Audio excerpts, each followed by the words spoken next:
by the daybreak, and 10 nights, and the even and the odd, and the night as it recedes. Is there in this an oath for a rational person?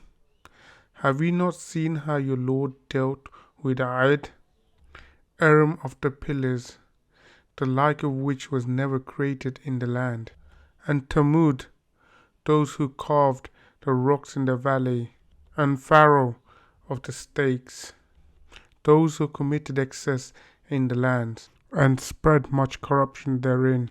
So your Lord poured down upon them a scourge of punishment. Your Lord is on the lookout. As for man, whenever his Lord tests him and honors him and prospers him, he says, "My Lord has honored me." But whenever he tests him and restricts his livelihood for him, he says, "My Lord has insulted me." Not at all, but you do not honor the orphan, and you do not urge the feeding of the poor, and you devour inheritance with all greed, and you love wealth with immense love.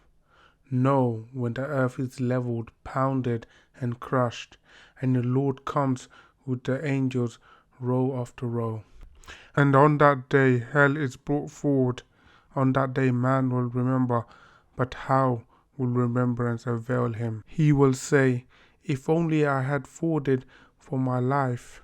On that day none will punish as he punishes, and none will shackle as he shackles. But as for you, O tranquil soul, return to your Lord, pleased and accepted. Enter among my servants, enter my paradise.